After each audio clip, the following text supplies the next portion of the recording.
So as mentioned, my name is Joanna Reyes. I'm the District Director for Assemblywoman Celeste Rodriguez. I will be your MC for the day. And we're really excited to have you all here. We have a panel of wonderful speakers ready to talk about how to protect yourself from scams. We know that this is an issue that our community sees a lot, and so we want to make sure that through our office we're bringing resources into the community so that you can get educated. Before we get started though, I do want to introduce our beautiful assembly member, Celeste Rodriguez, who is here and will give you all a few words. She spends a lot of her time in Sacramento working on legislation to protect you all, and she's continuing this work here in our district through events like this today. So I will call up Assembly Member Celeste Rodriguez.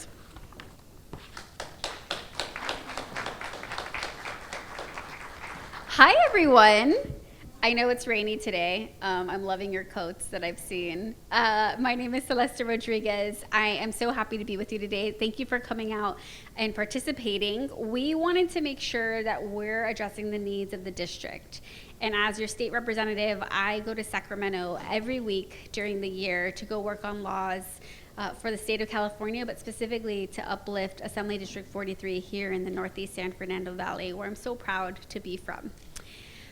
We want to make sure, though, that everyone has access to the state resources that are available to us. And that's what my office has been really dedicated to working on. Just this last week as well, we partnered with a state agency, the California Highway Patrol, to ensure that people had their car seats installed properly and had car seats if they needed them for free.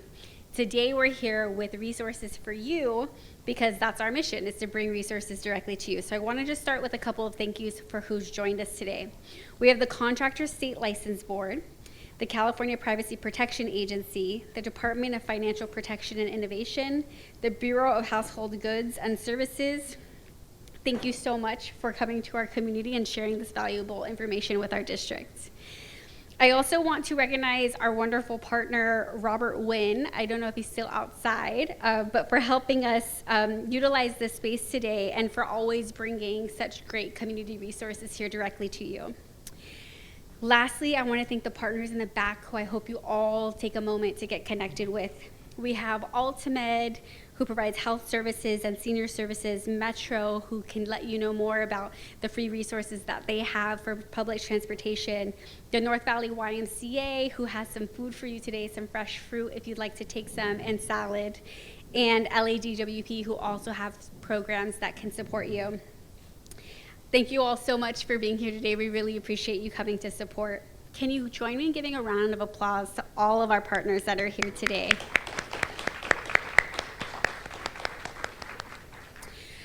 Today we're here to talk about scams and fraud.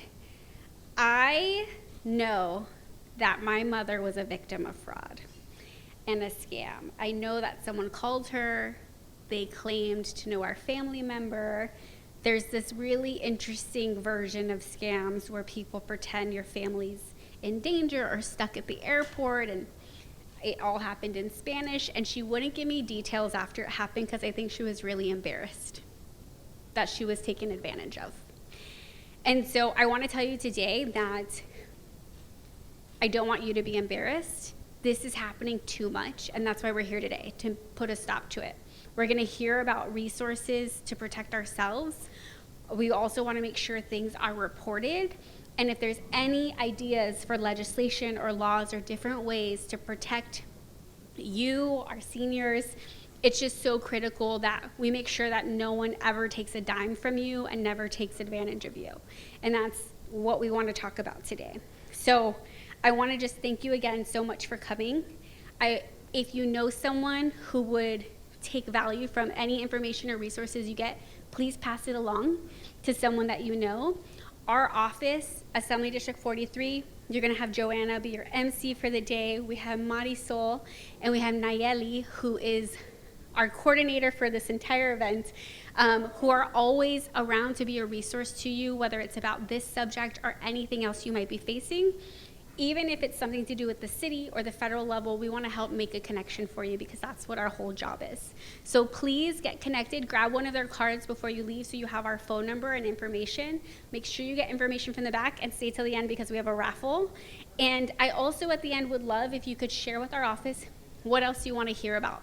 What else do you want to learn about? What policies might already be on your mind that you want to see changed, or just ideas of things that you don't like in the community that you want to see changed. That is our whole job. We're here to listen and we're here to serve, and I'm so grateful for the honor to do that for all of you here in the Northeast Valley. So I hope you learn a ton. Thank you again so much for coming, and we will be around this whole time and we'll stay connected after this. Thank you.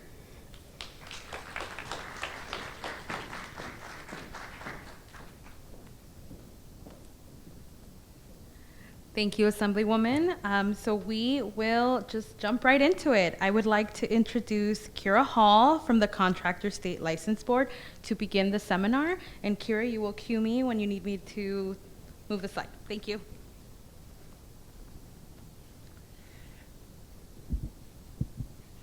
Good afternoon, everyone, y buenas tardes a todos. It is a pleasure to be here today. My name is Kira Hall. Sorry, I'm very tall, so I'm just going to be messing with this a little bit. But it's a pleasure to be here to speak to you today. I am the outreach coordinator from the Contractor State License Board.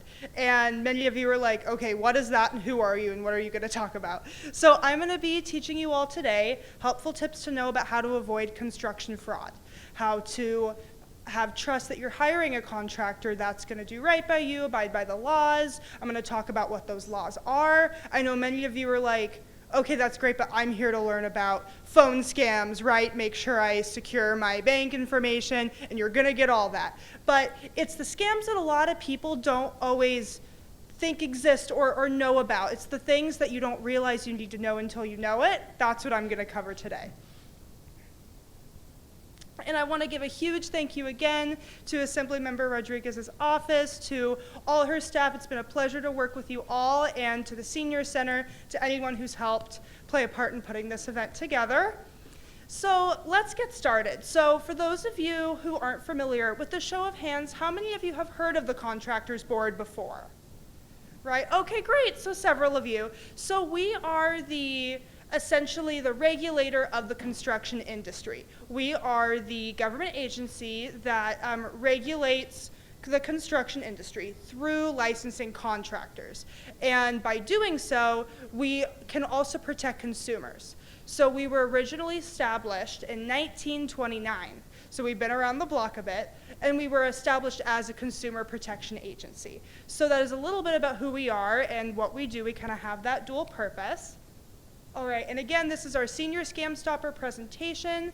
This is our presentation that we've actually been doing since the late 90s, partnering with different legislative offices, nonprofits, community organizations, and state agencies to bring this information to you. And believe it or not, I am older than the presentation. All right, so briefly, I'm going to tell you what we're going to cover today.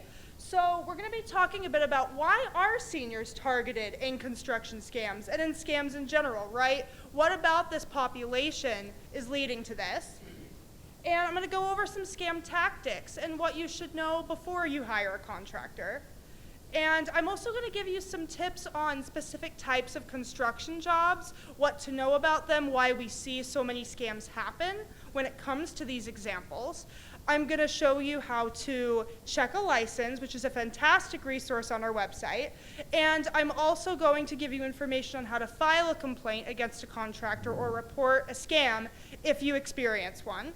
And I'm going to go over resources for seniors. And at the very end, we are going to have plenty of time for you guys to peruse our tables. We have lots of resources there as well. And for the sake of time, I'm going to go a little fast because I am the first speaker, so we will be doing a group Q&A at the end for anyone who has questions. Okay, so to get started on this topic, a lot of people are like, why are seniors so targeted in scams?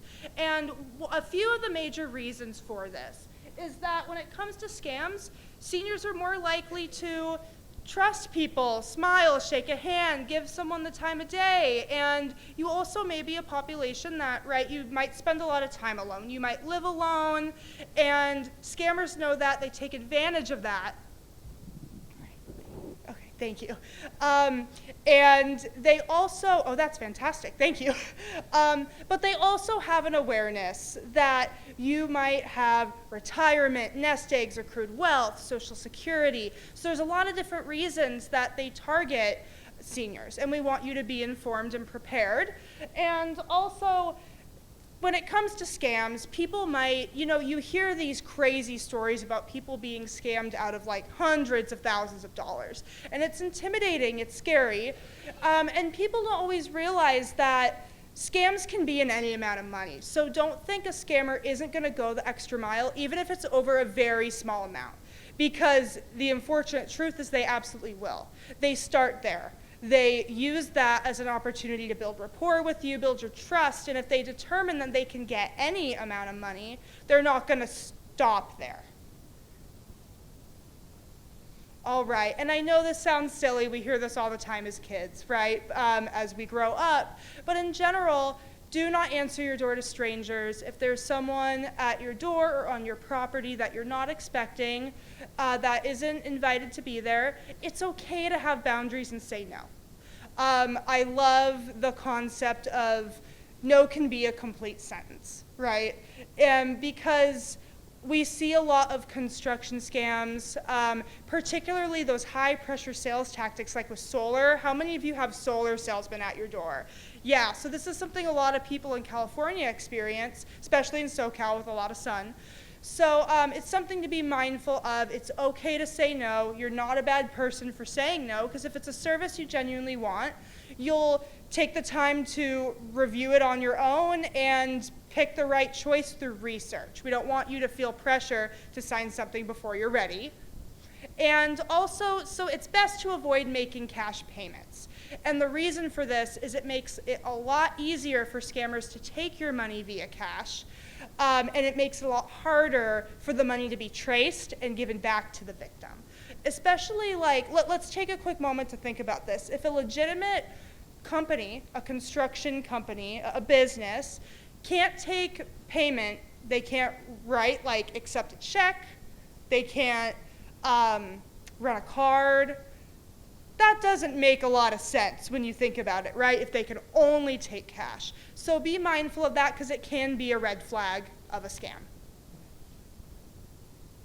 All right, and I know I'm going to give you a lot of information today. You're going to get a lot of valuable information from everyone.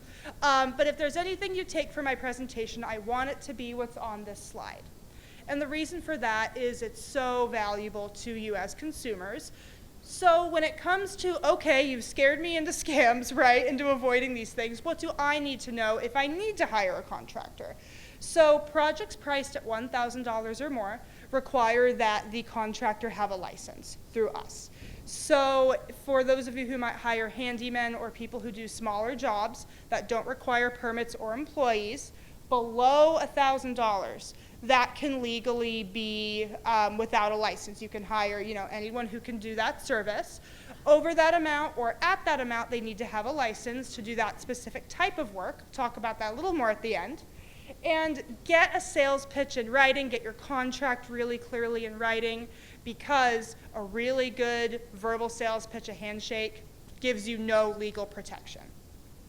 And then as well, so down payments, so money paid up front ahead of the work being completed or materials delivered. There's a limit to how much you can pay up front to a contractor ahead of the work. And the reason for that is to protect consumers from paying a huge lump sum up front and having a contractor take the money and abandon the job. So when we're going to talk about down payments, 10% or $1,000 of the total contract price, that is whichever is less. So that is how much you can pay up front ahead. Many people might pay in progress payments, right, where you will pay in steps as the job goes on. So we just want to make sure that you're not paying outside of the step of the work that has been completed. All right, and then get at least 3 bids when it comes to what do I need to know ahead. If you do have a job in mind, just like if you were buying a home, buying a car, buying a large appliance, furniture, take your time to compare your options, because the more information, the more options you have, the more confident you're going to feel in your decision, and that's what we want. And then ask to see the pocket license. So I don't know how well you can see it in the back, but over here on the screen is what a contractor's license will look like. And on that, you can actually take the license number, input it into our website to check that they're in good standing and that they have everything they need with that license, including the workers' comp and liability insurance, which is really important because if they don't have that in place, any of their employees who get injured on your property, that could lead to the homeowner being liable for that injury. And to avoid that, that is why that insurance is required. And also, I know you're going to see a lot of get a written contract, get it in writing, because it does protect you as a consumer.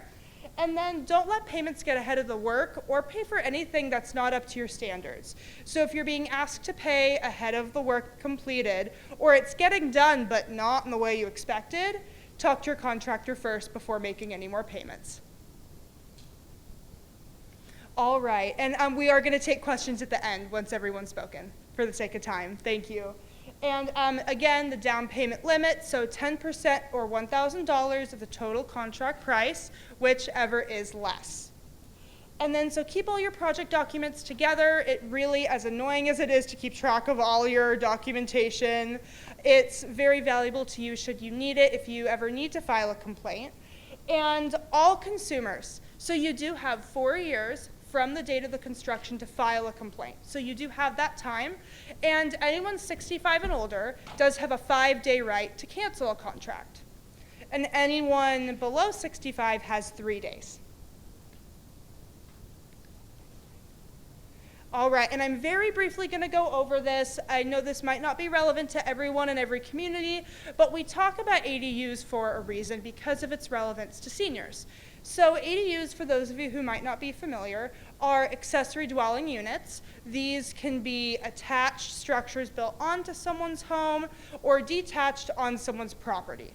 We see a lot of people having these structures built as a way to accommodate aging loved ones close to home with some independence, or even some people are having them built as a means for creating rental properties. But for the most part, we see a lot of seniors wanting to utilize these, but they can be very expensive jobs, they're very elaborate. You're building a structure, right? There's a lot that goes into that. So do take some time on your own to do a little bit of research to make sure that you know what you need to vet the right contractor who can properly do these jobs. Unfortunately, we see so many complaints come in. Hopefully we're going to see those decline soon, but surrounding ADUs, particularly contractors who took huge lump sums up front and abandoned the job, which is why you hear me talk about it. So we want you to be in the know. Local regulations, zoning laws, permit requirements, that can vary by area, by county, by city, so we want you to have the accurate information for your job and your region. All right, and then briefly I'm going to go over solar. It's very relevant in California. We also, for any of you who would like, you can scan that QR code up here. It will take you directly to our website where we have a lot more information on solar. But to go over it quickly, be very wary of individuals selling like high pressure selling services at your door for free solar. If it is entirely free, right? Why are they so high pressure trying to sell it to you right now and the deal is only available today, right? Think about that. So we want you to make sure that if you really actually want to have solar put in, take your time to do your research. Like I said, get bids and compare your options on your own time, because we never want you to be pressured into something where you exit that high pressure moment and you go, ooh, I wasn't ready to sign that, right? We want you to be confident in your decisions. So also make sure that you do understand the contract in your own terms. And I know you might be like, I'm not reading that whole thing, right? Like tiny print, hard to understand English. But what I mean is make sure that the payment schedule, the timeline of the job, the important information makes sense to you. If it doesn't, ask your contractor. Because understanding this is really important. We've actually had instances, a particular story few years back in the greater SoCal area where an elderly woman signed a contract and was in English. She was given her entire sales pitch in Spanish, and she felt very good about it. But when she went to sign the contract that was in English, she didn't realize that the information was so different, and she ended up signing things that she didn't want, that she wasn't verbally told she was going to have in the job. CSLB luckily was able to intervene, but we don't want any of you to ever be in that situation. All right, and I'm going to give you 2 more valuable things and then conclude and pass it on. But if you have been scammed, give us a call, email us. You can also file the complaint directly on our website. Here is the front page of our website where you can file a complaint online. After the Q&A, if you have any personal concerns or questions, I will be at my table to help. All right, and the very last thing I'm going to show you how to check a license on our website because it is such a valuable resource. All right, and when you go, again, front page of our website, it will show you exactly where to go on the front for a license check. And you can put in either a license number or the business name, the name of the person, or a salesperson name or license. So they are specifically, if you ever see someone with a home improvement salesperson license, they are licensed with us at CSLB specifically to sign the contract and sell the service for a construction company. So the company needs to be licensed as well as the salesperson. All right, and then this is what a profile will look like when you look it up. It's going to show you when the expiration date of the contract is, the bond and workers' comp information. If it's relevant to that particular contractor, it will even show you if they've had prior citations or violations against them. And it's also going to show you what classifications they're licensed in, so what type of work. What we regulate, the construction industry, is huge. We have 45 different classifications. So if you have a roofer you're hiring to do roof repair, they need to have a roofing license. They can't do roof repair with just a plumbing license, for instance. All right, and here's our final senior resources. So we have a whole senior dedicated page on our website as well. All these are physically at my back table. All right, and thank you so much. Final contact information is loading up here. If you have any questions, I will be here for the group Q&A and afterward. Thank you again all. It has been an absolute pleasure. And I'm now going to pass it on to Sally Westlake. Thank you.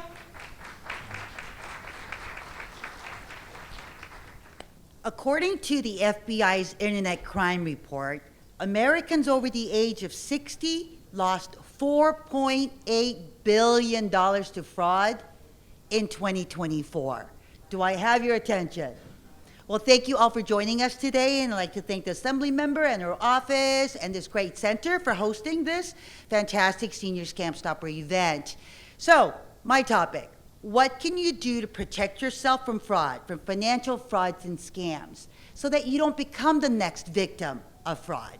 So before I start my presentation, I'm just going to give you my disclaimer that my office wants me to show you, everybody. But basically, the views and opinions expressed in this presentation are those of the presenter, and they do not necessarily reflect the position of the DFPI. The presentation is for educational and informational purposes only, and this is not financial advice. So please visit our website for more information. If you remember anything from my presentation today, this is it. I want you to stop, look, and think before you click, tap, or send somebody money that you've never met in person.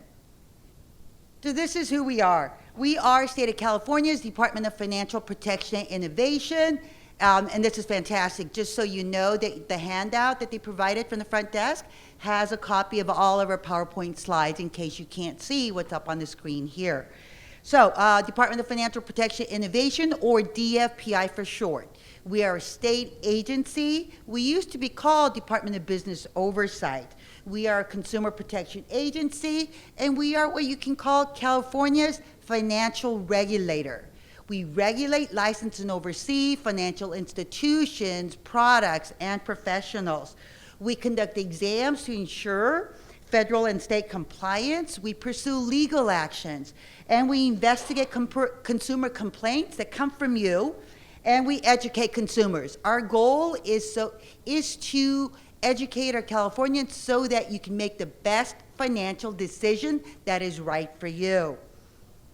So when I talk about who we license and oversee, this is a partial list that I'm talking about here. I'm talking about your California chartered credit unions and banks. So not your Wells Fargo, not your Chase banks, because they're under federal jurisdiction. We're talking about Bank of Pacoima, your Logix Credit Union. So your state chartered banks and credit unions, if you have a problem with them, an issue that you are not able to resolve, you would come to us for help. We also regulate, license, and oversee your residential mortgage loan servicers, your finance lenders, your PACE administrators, your escrow agents, your payday loans, your money transmitters, which includes PayPal, Venmo, Zelle, Western Union, your investment advisors, your broker-dealers, your franchisers, your debt collectors, credit repair agencies, and more. So you're getting the gist, right? We are California's financial regulator. And when you need to contact us, you'd contact us through our website at dfpi.ca.gov, or you can call us toll-free at our number at 866-275-2677. When you call us at our toll-free number to check the license status of somebody, or you want to check on maybe a financial fraud or scam, guess what? Average wait time when you call us is about 5 minutes. We are different than some other state agencies that you call. I can't name names, but you know who I'm talking about when you're on hold for an hour or more, and sometimes it says, okay, you're the next person, right? And all of a sudden it goes click. That's not us. You call us, press a couple of buttons to make sure that we route your call to the right expert, and you can talk to a live person on average, again, 5 minutes. So please feel free to give us a call if you have any questions about our role, any of our licensees, or again, anything regarding financial frauds and scams. I'm going to start off with do not respond to scammers. There are three major ways, three common ways that these scammers are reaching out to, especially our older adults. The first one is called vishing. When they're calling you via telephone, whether it's your landline or whether it's your cell phone, they're leaving you messages. And unfortunately, we live at a time where we really can't afford to answer the call unless we know who's on the other end of that phone call, right? So unless that caller ID says Cousin Sally, right? Your daughter Mary Jo, unless it shows the name, whether it's on your caller ID on your landline or on your cell phone, your best bet might be to let that call go through to voicemail, right? And if it's a real call, they're going to leave a message. Lots of times we know we get those robocalls, all of a sudden voicemail comes on and it goes click, right? One of the best things you can do also to protect yourself is let that call go straight through to voicemail. Do not hang up on that call. Do not hit the little X. Do not hit the end call button, because you know what? It lets the other party on the other end know that it's a verified phone call. It lets them know that there's somebody on the other end answering the call, that it's a live person. So I'm going to suggest that you might want to let it just go through voicemail. Because once you start to hang up on those calls, you might actually, because they're going to sell your phone number as a verified good number, you might actually end up with more phone calls, more of these spam calls. All right, so second step. The second way that they're reaching out to you is called phishing. Now, this term's been around for a long time. Remember those emails we used to get where the Nigerian prince wants to give you, she's laughing because she's gotten one of those. I'm sure a lot of you in this room probably have received that email where it says, oh, you've won $10 million, right? It's this attorney representing this prince, right? And all you have to do is pay fees, right, in the amount of $5,000. And you're like, why can't you just deduct that, fee from the amount that you want to give me? And in that email, there were a lot of grammatical errors. things that kind of go, what? You're an attorney and this is a type, of an email that you're going to write? So it was a lot easier to detect, but guess what? There were still thousands of people that were falling for it, right? Because why? We all hope to win that kind of money, right? To have that windfall. Well, now using technology, AI, ChatGPT, it's even that much easier for these scammers to send you these phishing emails that look so real, so good. I want to click on it. I want to win that money, right? You can go online now on the internet, copy PayPal logo, paste it onto an email. Write an email, poorly grammatically written, doesn't matter. You put it into ChatGPT, it's going to give you a really well-written email. So you might get something that says, this is PayPal. Did you make a purchase of $500? If you didn't, please click on this link here. Please call us at this toll-free number, 1-800-SCAMS. And you're like, wait a minute, this looks real. Okay, I've heard of PayPal, but I don't have a PayPal account. So the first thing we want to do is you want to click on that link and say, no, that wasn't me, right? I didn't make that purchase. But if you actually hover your mouse over that link, you'll see the actual real URL address, the real website that is going to take you to. Even though it says on the surface, www.paypal.com, again, if you hover your mouse over it, it's going to read something like bit.ly.com/572.korea.china. Right? It's not the real website. That phone number, how do you know that's the real phone number to PayPal? Just because you got an email that says so? Just because the logo looked real? What are we suggesting you do? You want to delete that email, do not respond, do not click on that link, do not call that telephone number, but go to the source. You want to look up the real phone number to PayPal, right? If you get an email that you were not expecting, you want to go to the source. You want to Google PayPal customer service telephone number. And it may be 3-4 deep on your search because the first few are sponsored ads and links, right? But you want to go to the real website, go to the source to call that real number to see if there really is an issue. Another way that these scammers are reaching out is through smishing. SMS, text messages. Anybody get those text messages that, hey, you've driven on the toll road, you didn't pay your fine, we're going to hold your DMV car registration, right? We were getting that on a daily basis, sometimes 2-3 times a day. I think it slowed down for a while. But again, you get a text message that you were not expecting. Do not click on that link. Do not call that number. You are going to, again, delete that text message. If you block it, again, you're letting the other end know that that was a good number, that somebody was on the other end, blocking that text message. Do not respond to that text message. So, ignore anyone contacting you that you do not know, that you were not expecting.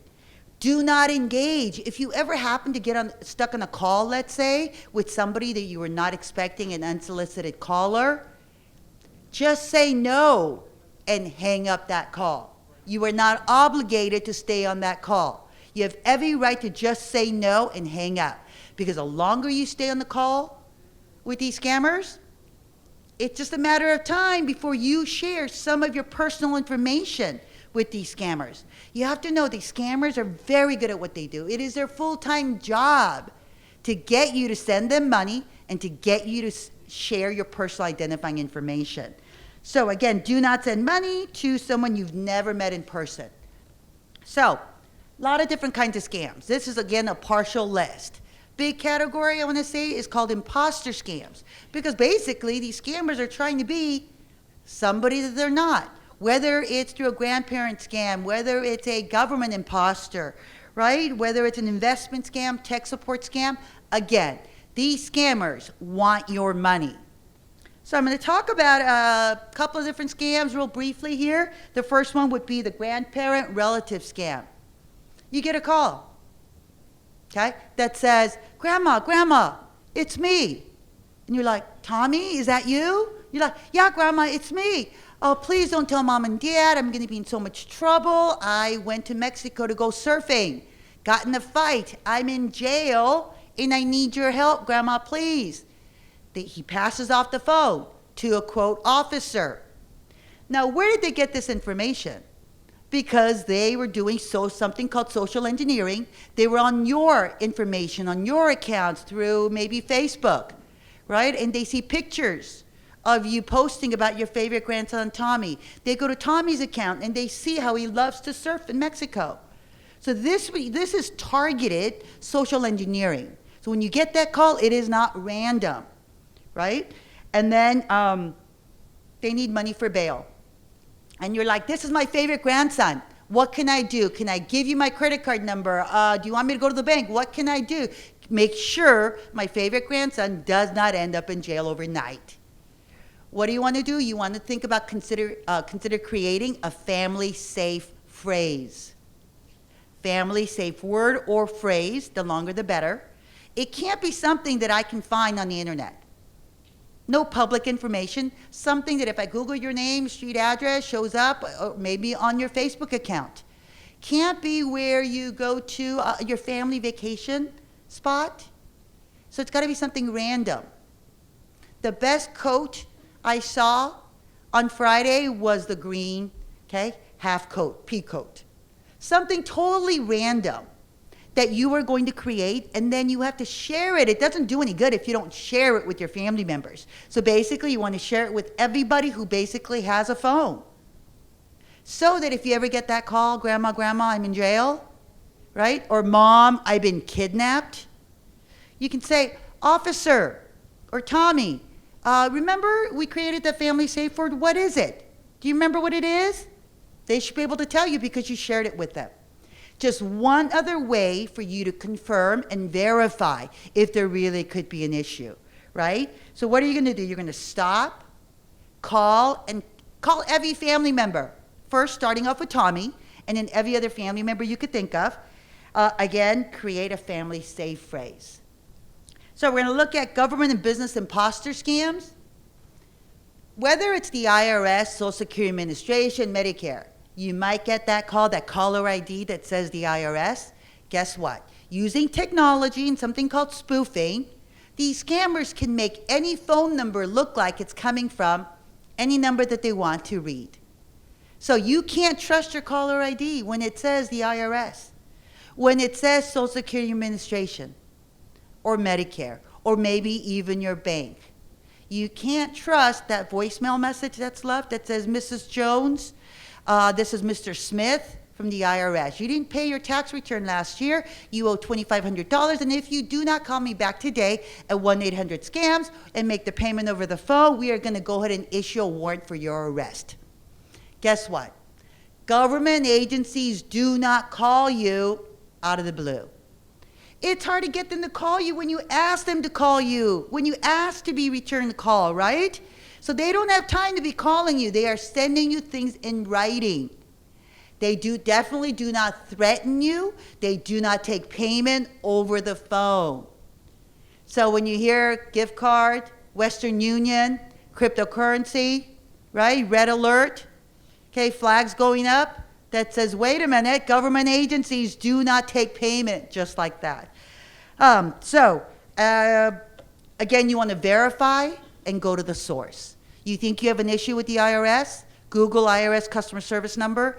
That's the number you call. If it says Wells Fargo, we see a fraud alert, we see unusual activity on your account, please call us at 1-800-SCAMS. No, you're going to call the number on the back of your ATM card, right?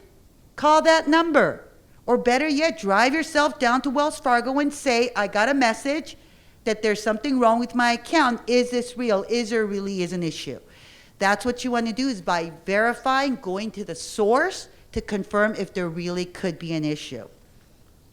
So I'm going to just go over real quickly here how to avoid a scam, real top 10 tips. So the first one, don't answer calls from an unknown number. Delete any spam emails, text messages, especially anything you were not expecting. Don't give your personal information, in response or a request that you did not expect. Change your passwords. Make sure you have a unique password for every one of your accounts. The longer, the better, right? Create a family safe phrase. Resist the pressure to act immediately. Remember what I said? Stop, look, and think. That's what we're talking about. Take a minute. Walk away from the computer, put your phone down, and just think for a minute. Know how scammers also tell you how to pay, whether it's gift cards, cash, Western Union, cryptocurrency. Stop and talk to somebody that you trust. If you're not sure, please talk to a family member, a friend. Verify by going to the source and then report any frauds and scams that you either are a victim of or that you've heard of. So how do we report fraud? First one, if it's a financial fraud or scams, you're coming to us, you report it to the DFPI. Our contact information is also here in your handouts. It's also on the information that I have at the back of the table at dfpi.ca.gov. You can also, again, call us at 866-275-2677. Next step, you want to report it to your local law enforcement. Sheriff's Department, your local PD. Make sure you report it and so that you get a report number. Now again, these scammers I mentioned are very good at what they do. It is their full-time job to scam you, right? But a lot of these scammers are part of criminal organizations that are basically overseas, different countries where the U.S. may not have any jurisdiction.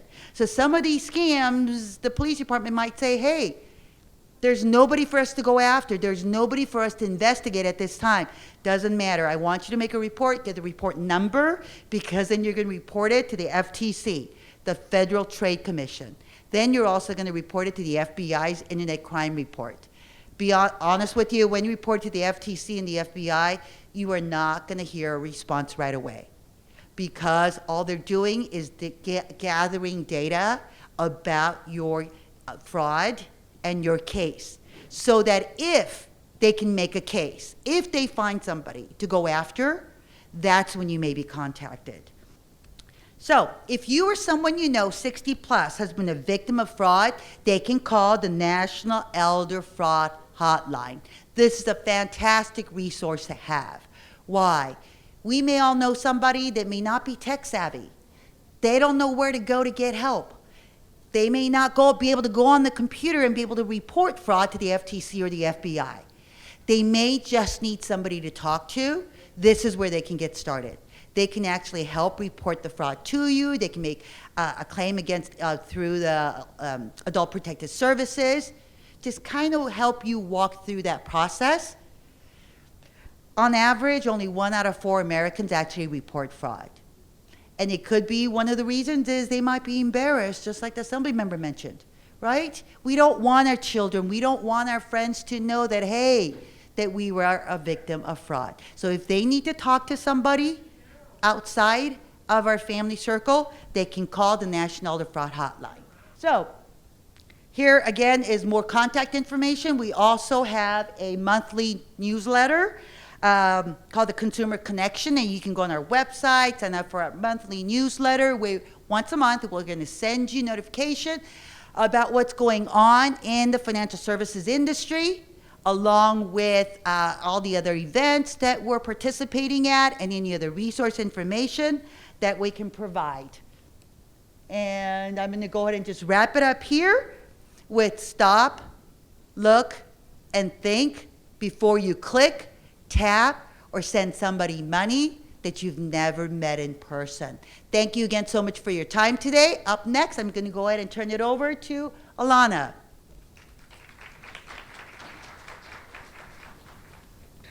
So my name is Alana Orzechowski. I'm a special investigator with the Bureau of Household Goods and Services. Thank you everybody for being here. Thank you for the assembly member to hold this event and for us to get this information to you guys. So I'm an investigator, so we do handle complaints. We go into the field, we do business inspections and all that stuff. So if there is a complaint that you guys submit, it'll come to somebody like me. We also do these events since we are field staff. Okay, so one of the programs that we do cover is electronic and appliance repair businesses. So those are businesses that you're repairing your phone, your computer, your tablets. So this slide specifically will be for electronic repair. So that's going to be if your phone is not charging properly, your phone screen needs to be replaced, your computer has a virus, that type of stuff, if it's specifically software, we won't cover. That's not within our jurisdiction. Our jurisdiction will be physical repair of the actual appliance or electronic itself. So if it's strictly just virus removal or software installation, we won't have jurisdiction over that, unfortunately. So next we'll do the appliance repairs. So that's any type of appliance in your house. So that'll be anything from your big appliances, so your refrigerators, your microwaves, all the way down to your little blenders or your, anything that's small that could be considered an appliance within your home. So, if your washer dryer is leaking, it's making noises, all that type of stuff, that's stuff that we cover in our jurisdiction. So service contracts will be those extended warranties that you're purchasing. So, if you go to Best Buy and you get a TV, or when you're purchasing your refrigerator, they're always going to try to sell you that 1, 2, 3, 4, 5, 10-year extended warranty. Those are the service contracts that we cover. So if it's a manufacturer's warranty, that won't be under our jurisdiction. That will be with the FTC.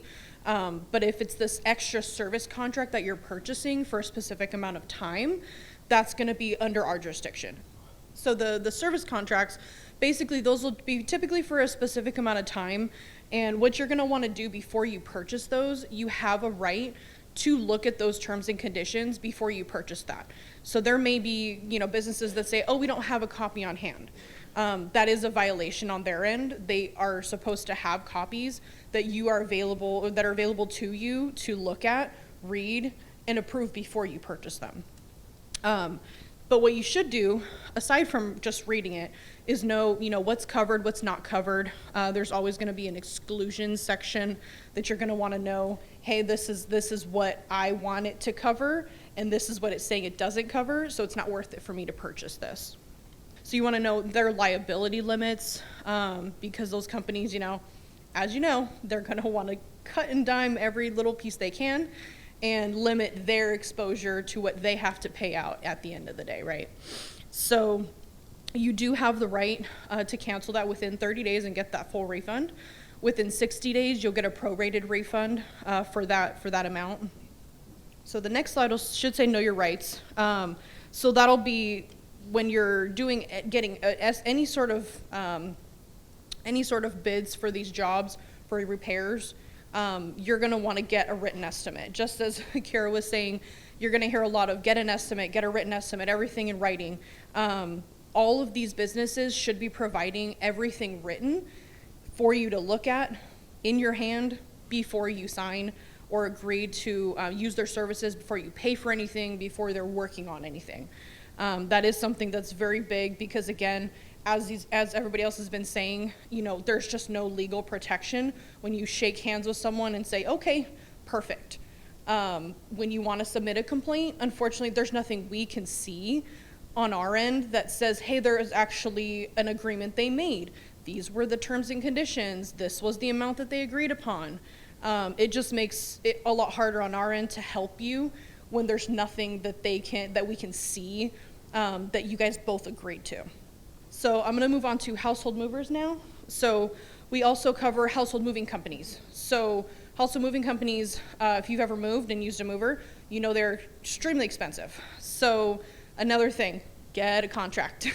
Always get a contract. You're always going to want to have them write stuff or get an estimate after a visual inspection. So if you're calling a business and saying, hey, I need to move from here to here, you're going to want them to come to your home to actually see the amount of items you have to give you that estimate, because if you don't, they can estimate it and tell you this is the price for sure. But when they're going to get there and start moving things, they're going to tell you, oh, sorry, you had more than we thought you had, so we're going to have to increase your quote by $5,000. So there's always a whole list of things that, you're going to want to make sure that you've got before you're agreeing to work with a mover. Some red flags that you're going to want to look out for movers. Again, those ones that are super pushy, that just want your business, and they seem like they're just too good to be true. Those are the ones that, unfortunately, sometimes take your money and you'll never see them again. Or, worst case scenario, they take your money, they take your stuff, and it never gets to its destination. So, those are the worst kinds of complaints that we get, because there's so many things that could go wrong in the midst of trying to mediate a complaint with a mover that has somebody's belongings, and then a consumer that is just very distraught because that's your whole life. You have memories in there. So just definitely make sure all of these businesses should be licensed with us. It's a very similar search to what Kara was showing you in terms of looking up licenses. So definitely make sure all these businesses are licensed. If they're not licensed, don't use them. Even if they say, oh, I'm $5,000 cheaper than the next person, there's probably a reason for that. The last program I'll talk about will be the home furnishings and thermal insulation.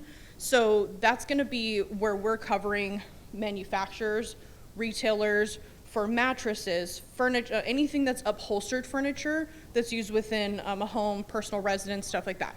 So we're going to talk about the licensing requirements, labels, and the testing. So you're going to see 3 labels up here. So those are the 3 most common labels you'll see on furniture that you're purchasing. The white one is what you'll see on most of your furniture. So a lot of times that'll be on the underside of your furniture, or your mattress, it'll be on the back side. Those labels give you the registry number, which to you might not mean a whole lot. To us, that tells us exactly where that product came from, who manufactured it.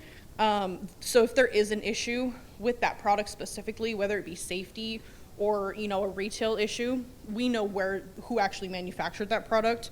And then it also gives you the contents of what's in it and what should be in it, and we use that for our testing stuff that you'll see later on. So the red label will be specifically for secondhand material.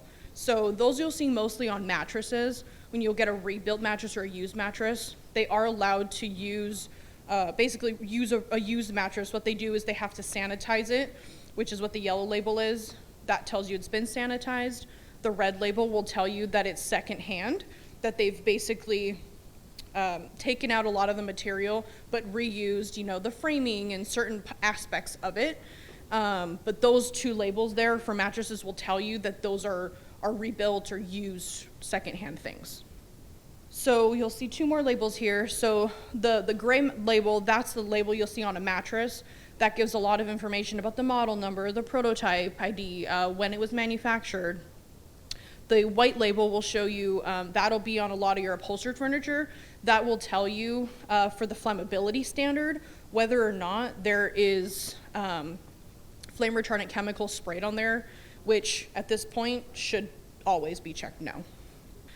So we burn mattresses for part of our testing. So basically what that means, they'll light it under a big flame, and they'll measure how long it burns, how far it burns, how deep it burns, how fast it burns. So that tells us whether or not that mattress passes the federal flammability standard. And what they'll do is that'll go straight back to the manufacturer to say, hey, you don't meet the manufacturing standard. They'll either get another sample from that manufacturer to make sure that it's not just a one-off, or if it's a reoccurring issue. So things like this, when this happens, this is an automatic failure. Like, your mattress shouldn't do this.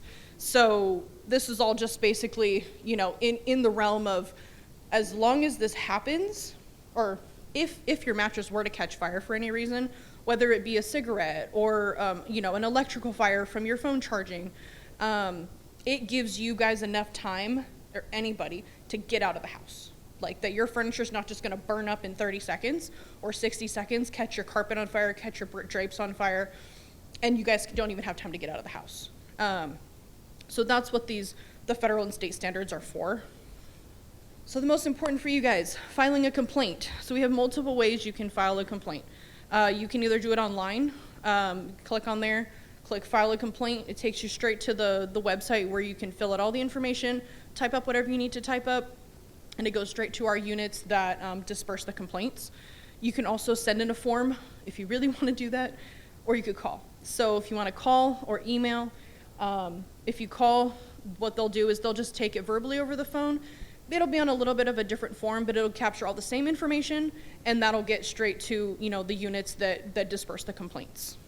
So in terms of our jurisdiction, so again, we only cover like personally owned furniture and appliances. So a lot of times when people move into these fully furnished apartments, they think that that's under our jurisdiction.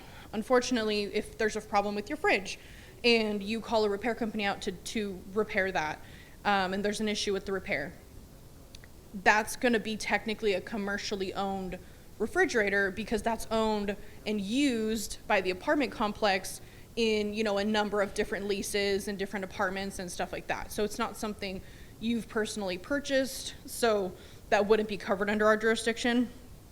We also don't regulate home warranty companies. So home warranty companies will cover, it's kind of more like an insurance policy versus the service contracts, which cover one specific appliance at a time. So like the home warranty companies will cover all of your big appliances, it'll cover your HVAC, your plumbing, all in one policy. That'll be with the Department of Insurance, not with us. And then lastly, we don't regulate, we don't have the authority to force companies to give you a refund. So if there's been an actual regulation violation where you are entitled to a refund due to that violation, then that's a different story. But if it's something that's just strictly related to store policy, that's not necessarily a violation regulation per California law, there's nothing we can force if the business isn't willing to work with us.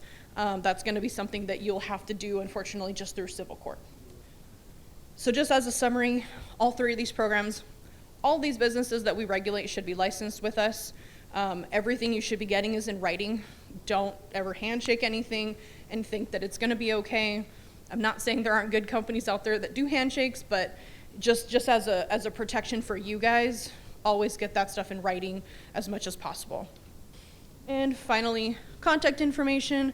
We have we have a new content manager that's doing a lot of our social media now, so she's getting a lot of this information out to everybody.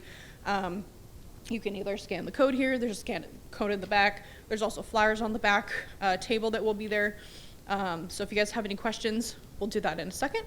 But that'll be all for me. Thank you for listening, and I will turn it over to the California Privacy Protection Agency. Thank you.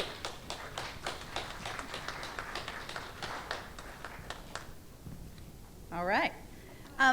My name's Jamila Doublak. I am from the California Privacy Protection Agency, and I'm going to talk today a little bit about your privacy rights in California and how you can exercise them and share this information with everyone you know. So a little bit of background. In 2018, are we good? Yeah. In 2018, California passed the California Consumer Privacy Act. It was a law that gave rights to individuals to protect their privacy, and it created certain obligations for businesses that collect and process your information. It was the first Consumer Privacy Act in the country, so yay, California. And it's pretty new still. In 2020, Californians actually amended the law by ballot initiative and added even greater protections and created our agency. And we're tasked with a bunch of stuff. One of them is educating the public about your rights. So that's what we're going to do today. I'm going to just give you a quick roadmap. I'm going to talk a little bit about what is your personal information and how do businesses use it and misuse it. And then I'm going to walk through what your rights are under the law. And then I'm going to give some simple tips and tools you can use to protect your information online. And finally, briefly talk about how you can file a complaint with our agency if you need to. I'm going to talk a lot about personal information, so let's just like level set. What am I talking about? Personal information can generally be thought of as anything that identifies you or that relates or links to you. So it can be obvious stuff like your name, your address, your email address, but it also can include things like a purchase history. So if you have an Amazon account, it's tied to you. Everything you've purchased on that account, that's personal information. Similarly, your browsing history, as you're clicking around on the internet where you've been, that's personal information. And then there's a subset of personal information that's called sensitive personal information. And this is stuff that gets even greater protection under the law.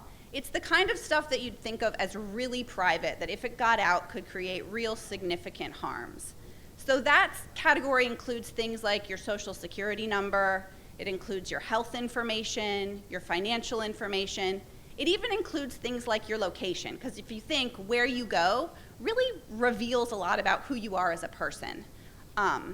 And personal information can be collected about you when you're online, and it can be collected offline as well. So now with a sense of what personal information is, let's talk about how businesses use it. Why do they collect it? Why do they want it? So one thing that businesses will do with your information is they create targeted ads. So businesses collect information about what you're looking at, what your preferences are, your demographics, and from that, they pick a very personalized ad to serve to you. So you may be looking at the exact same web page as your neighbor or your wife or your kid, and you are all looking at completely different ads on that web page because what you're seeing has been targeted specifically to what they think you'll want to see.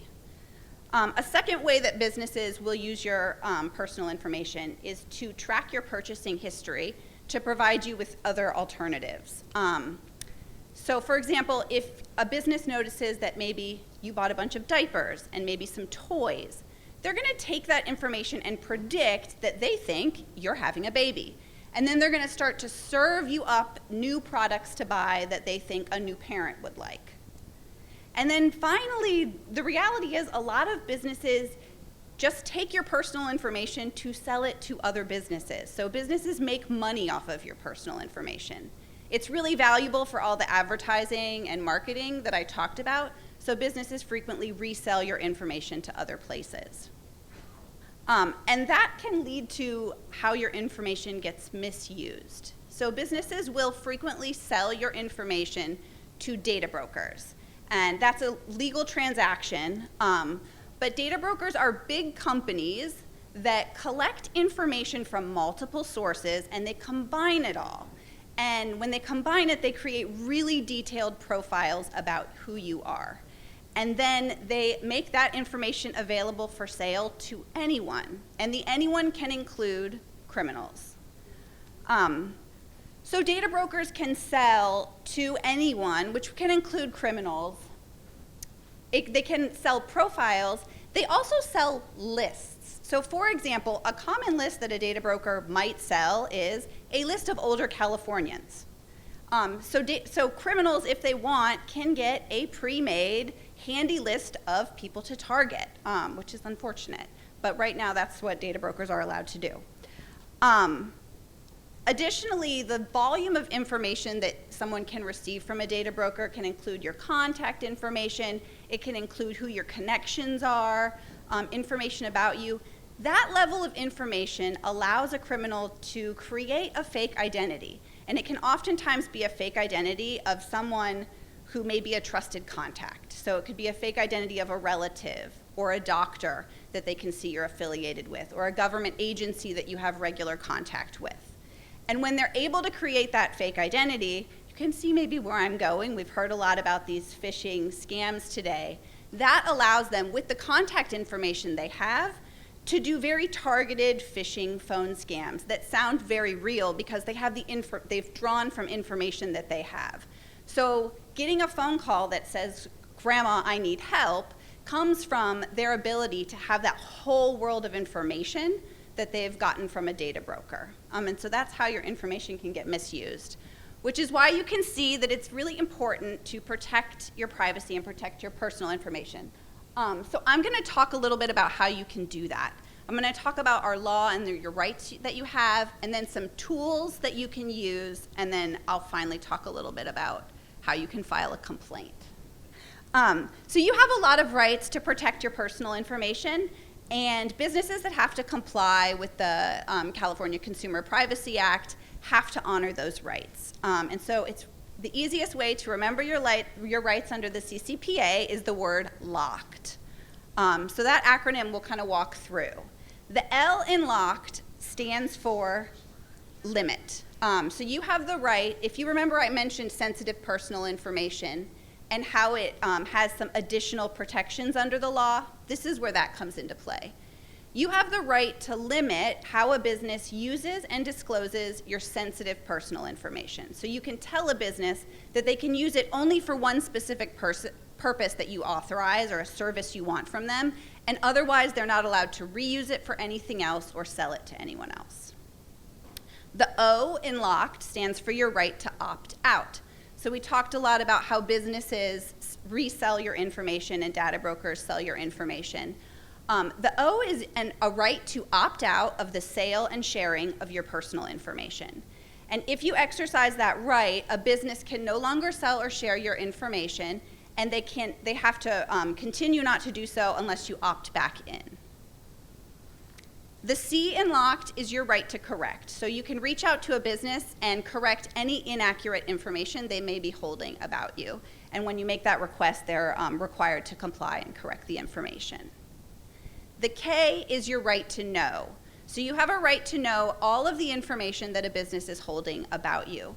And when you make this request, the kind of information you can find out is the categories of information they may have, even the specific pieces of information. You can learn where they got the information from, what their sources were, and you can also learn what the purpose is. So why are they collecting it and exactly how are they using it? And with that information, you're kind of able to better exercise some of your other rights. The E in locked stands for your right to receive equal service and pricing regardless of whether you exercise your privacy rights. So a business can't discriminate against you because you choose to exercise them. So for example, if you decide that you want to opt out of the sale and sharing of your personal information, a business can't then charge you suddenly to use the service because you have a right to do that. And then finally, delete, the D in locked, is your right to delete. So you can request that a business delete all of the information that they have about you. And when you make that request, they have to delete all of the information. And they also have to instruct any third parties that they may work with who help them with processing. They also have to delete your information.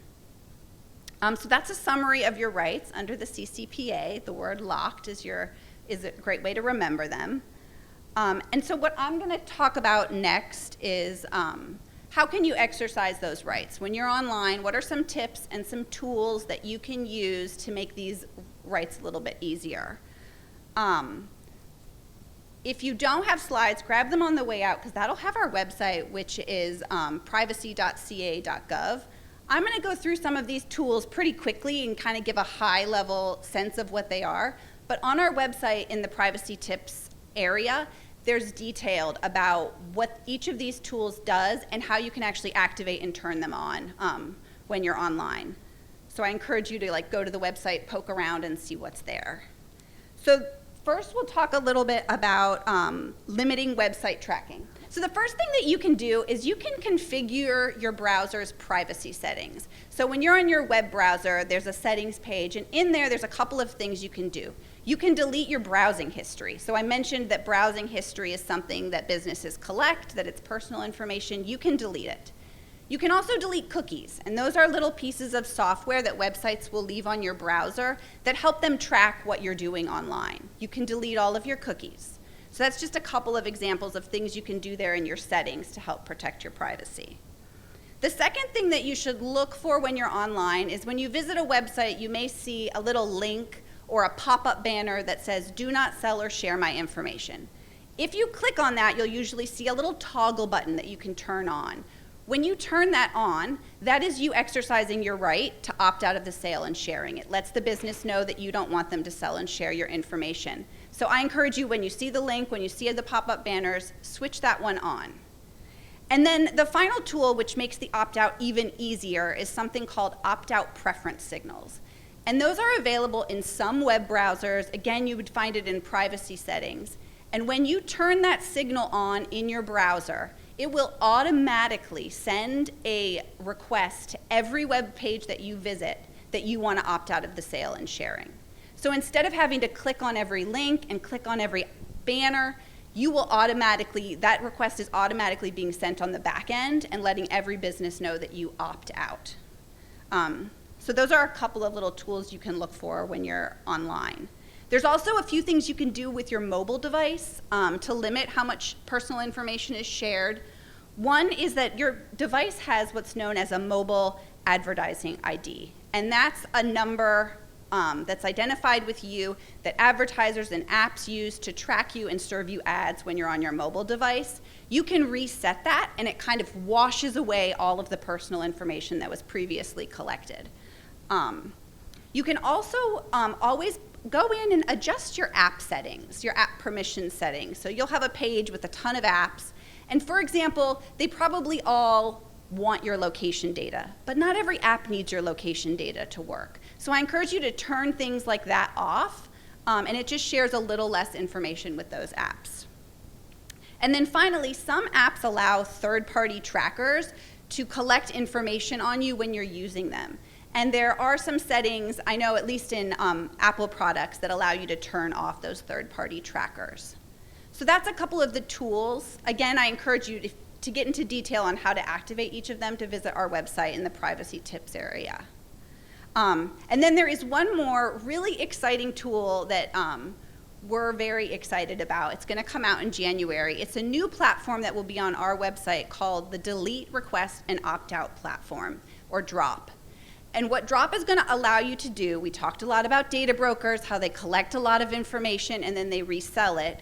The DROP platform is going to allow you to make a single request, and when you make that request, every data broker registered in California has to delete your personal information. So it's a one-time action that brings deletion from everybody registered. And then moving forward, it's a continuous deletion. So every 45 days, they have to continue checking that they haven't acquired new information about you. They have to keep all of your information deleted. So we're really excited about that. It's going to be a really huge step for consumers to keep their information out of data brokers if they'd like. So look for that. It's going to launch in January. So then, if you've been doing everything you can and you still think that your rights are violated, you can always submit a complaint to our agency. On our website, there's a complaint portal, and so if you feel like your rights have been violated, please go into the complaint portal, fill out a complaint, provide as much details as you can. Someone on our enforcement team reviews every complaint that comes in. And while we don't represent individuals and bring action against specific businesses on behalf of people, those complaints do allow us to start an investigation. And if our enforcement team finds that there's violations going on, we then can reach out to businesses, bring them into compliance. For example, this past year, we brought a really large enforcement action against Honda. They had to pay a very large fine, and they had to overhaul their entire privacy practices, and that enforcement action all originated from one single complaint in our complaint portal. So please let us know if you're feeling like your rights are being violated. So quick recap. Your privacy rights, you can remember them with the word locked. Look for DROP in January when it launches, and check out our privacy tips on the website, and then file a complaint if you feel like your rights have been violated. So thanks a lot. I know I learned a lot, and look forward to your questions.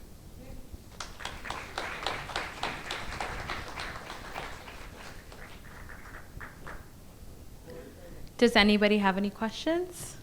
Oh, we've got a couple. Okay. And for Would you the like sake of time, so we'll do a few general questions, then if you have any specific cases or individual situations, we'll be at our tables for those questions.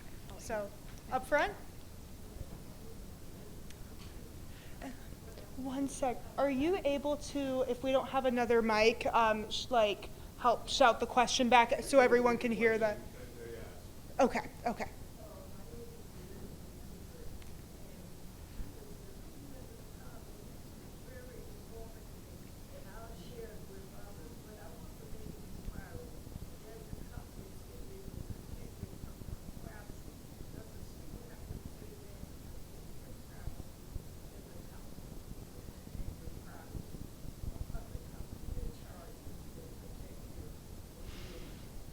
Okay, so I'll repeat the question and pass it on. So the question is, do you have to pay companies who offer privacy protection services to have your privacy protected? Is that the question? Okay.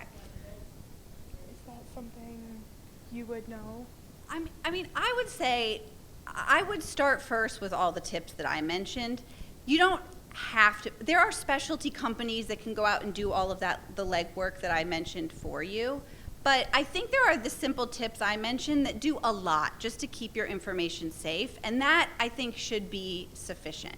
But there are, if you wanted to spend money, there are companies that kind of can go and send lots of requests on your behalf and do the labor-intensive stuff. But do you need it? Probably not. Yeah. Then, anyone else have any? I know you in the purple.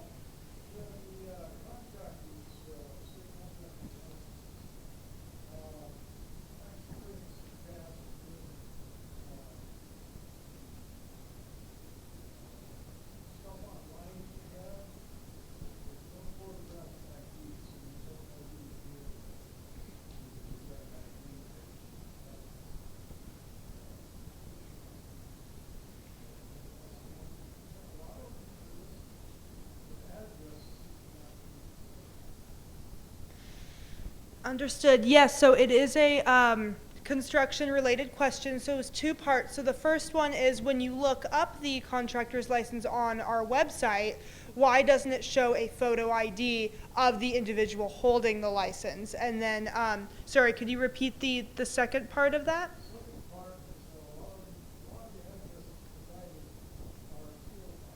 Okay, yes, and then as well, so on our website, when you check the contractor's address, it's often a PO box. So,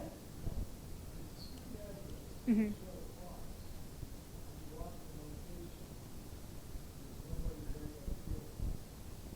Okay, thank you. Yeah, so there can be some confusion with the physical addresses for the contractors when you look them up on our website. So to address the first part, I do get this question sometimes about why. Mm-hmm. Yes. So to address the first part, so when it comes to the why aren't there photos, so there is, privacy involved with that, but what I like to suggest, because you want to make sure that someone isn't posing as someone else using someone else's license. So if the best resource is if they have a website, right, and they, not always, but good companies should have an About Us page with their staff or the owner, a photo on there, right, and then you can verify that with who you're meeting in person. Sometimes still, they can get really complicated when it comes to scams, but in general, there are ways through reading reviews, finding photos. You have to do a little more because there is limitation with privacy. I know it. I'd love for that, to be easier for consumers. And the second part is that is a bit tricky. We post the addresses that we are given. And on our website, in terms of what you see on there, it's the address they provide. So if you show up and it's not, exactly, we don't always know that when we're given that information to input. So thank you for bringing that up. That is something that we want to be aware of. It's not always something that we can address super easily, given that, someone has to find that there's a discrepancy with that. But I hope that addresses it. One more and then we'll move on.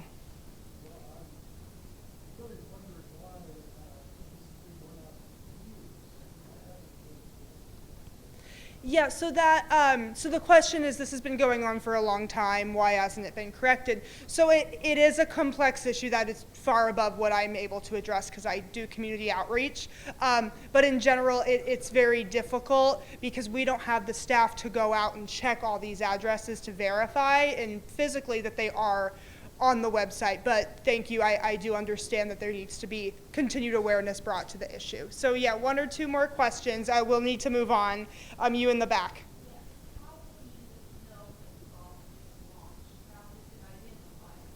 So the question is, how will we know when DROP is launched? How will it identify itself for Cal Privacy?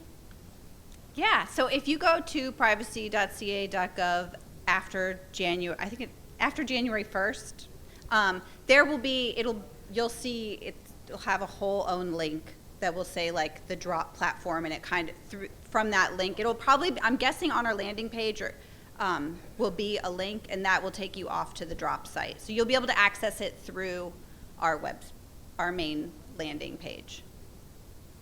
Does that answer? Yeah, I mean, you'll know it'll be there because it's built. I'm testing it next week. Yeah, I mean, and it's just we can't make it public till January.